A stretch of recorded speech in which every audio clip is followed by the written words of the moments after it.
అందరికీ నమస్కారం అండి. గత ఎపిసోడులో వకుళామాత రాయబారం ఫలించి ఆకాశరాజు పద్మావతీ దేవిని శ్రీనివాసుడికి ఇచ్చి వివాహం చేయటానికి ఒప్పుకున్నాడు. అమ్మాయి పెళ్లివారు రెడీ.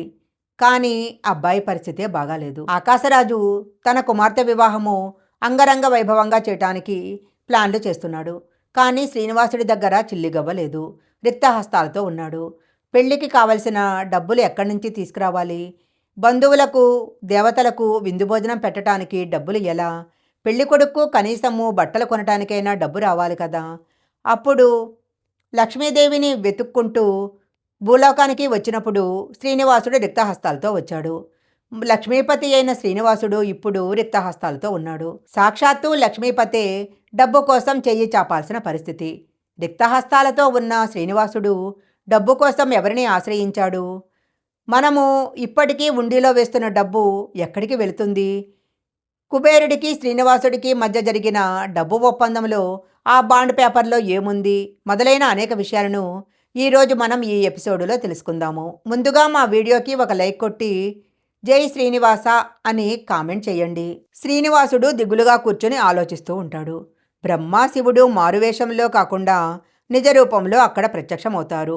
శ్రీనివాస, పెళ్లి నిశ్చయమైంది కదా, ఎందుకు సంతోషంగా లేవు అని అడుగుతారు. అప్పుడు శ్రీనివాసుడు చాలా సంతోషంగా ఉంది. కానీ ఆకాశరాజు చక్రవర్తి, ఆయన తన కూతురు యొక్క వివాహము ఎంతో ఘనంగా చేయాలనుకుంటున్నాడు. మరి నేను కూడా పెళ్లిని ఘనంగా చేయాలి కదా. కనీసం వకుళామాతకు మంచి చీర, నాకు పట్టు వస్త్రాలు, వచ్చిన దేవతలకు విందు భోజనం ఏర్పాటు చేయాలి. నా దగ్గర ధనం లేదు. లక్ష్మీదేవి నన్ను విడిచి వెళ్ళిపోయాక నా దగ్గర ఐశ్వర్యం లేకుండా పోయింది. నిజమే, విష్ణుమూర్తి లక్ష్మీ లేనిదే సిరిలేదు. కానీ ఈ కలియుగ నాటకంలో నువ్వు అప్పు చేయక తప్పదు. ఉత్తర దిక్కుకు అధిపతి ధనానికి రాజైన కుబేరుడు ఉన్నాడు కదా, ఆయన్ని పిలిచి అప్పడుగు. నీ పెళ్లి ఖర్చులు ఆయనే చూసుకుంటాడు అని శివుడు బ్రహ్మ సలహా చెప్పారు. శ్రీనివాసుడు సరేనని తల ఊపుతాడు. బ్రహ్మదేవుడు వెంటనే కుబేరుడిని అక్కడికి పిలుస్తాడు. ఆకాశం నుంచి కుబేరుడు దిగివస్తాడు.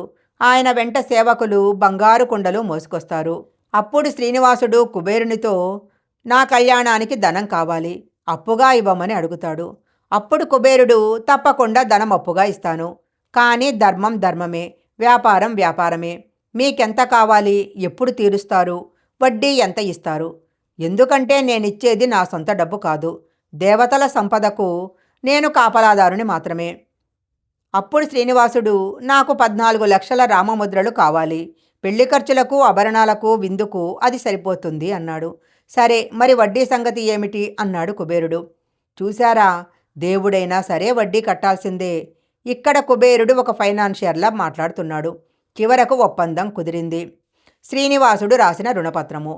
అప్పు తీసుకున్నవారు శ్రీనివాసుడు, అప్పు ఇచ్చినవారు కుబేరుడు. మొత్తం ధనము 14 లక్షల రామముద్రలు. పద్మావతి పరిణయం కోసము. షరతు కలియుగాంతం వరకు వడ్డీ చెల్లిస్తూనే ఉంటారు.